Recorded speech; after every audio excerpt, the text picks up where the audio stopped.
Hey guys, Coach Matt here from Joe's Basecamp with your next Basecamp Daily, hashtag Basecamp Daily.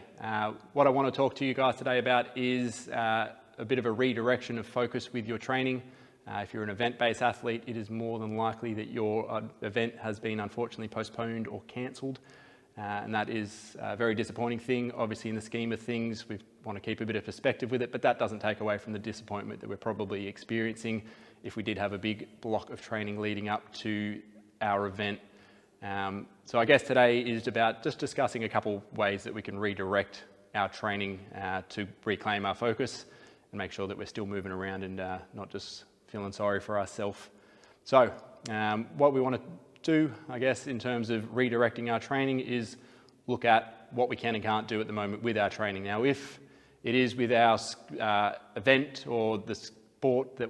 adventure-based sport that we do, that our training isn't impacted, it's just the events that have been impacted,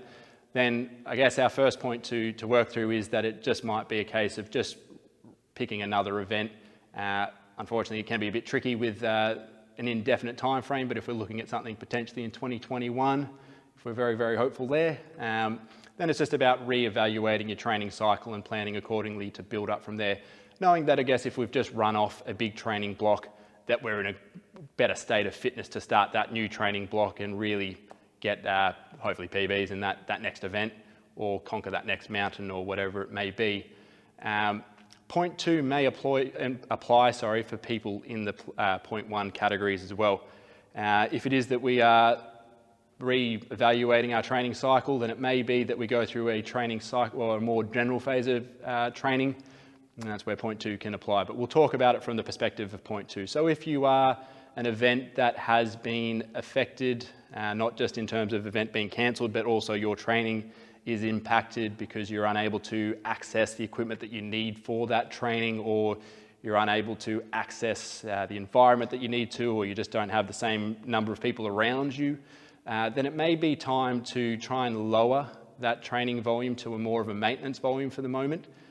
Or potentially cross-train if you're unable to access the equipment that you do need, and treat this period of time as a bit of a mini break or an off-season where you're going to work on more general capacities that will in the future serve towards your more specific skill set. So if we look at a couple of examples that we've got up there, it may be that you look to improve your movement capacity. So if you're a trail runner but you haven't been able to bend your knee fully in years and years because of all the wear and tear that it's taken, then it might be time to take this opportunity to reclaim a bit of that movement in your knee or whatever it may be that you're suffering from, so that in future races you're better able to absorb force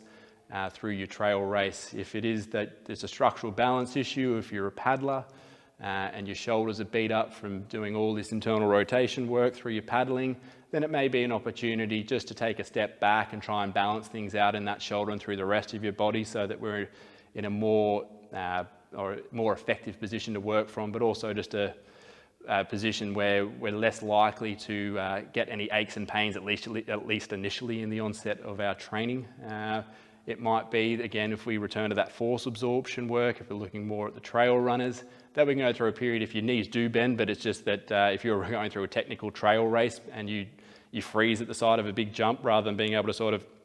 jump through it, absorb and keep going, then it might be that we just want to make the period of training now a focus of trying to improve that force absorption capacity.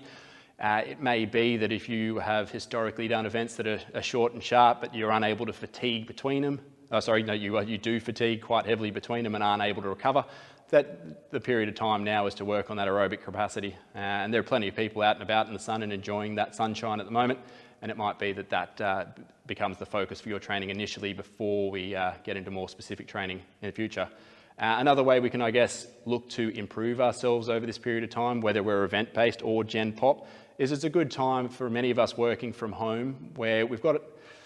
I guess the routine has changed, but we also have eliminated travel time in some ways, and we've got potentially a little bit more control about what we do through a day as well. So it can be a time to work on a few lifestyle factors that we maybe have let slip in the past. So looking at things like dialing in our sleep, trying to work on our hydration because things can be a bit more routine around the house, working on our daily movement. So we want to make sure that even if we're a little bit more sedentary at home, that we are getting out and about and moving around. what else haven't I spoken about? Meditation is a good thing to play around with too, so playing around with our stress-based practices. So we want to make now an opportunity where things are, as we say, there is potential to develop some routine at home, then we want to target those lifestyle factors as well. So hopefully a few of those points resonate with you and potentially can help redirect with your training in this very uncertain and unclear future that we've got ahead of us, especially when it comes to event-based training. Hopefully it can give you just something that you're trying to achieve in the meantime before you're able to get into your particular sport or skill that you'd like to work on.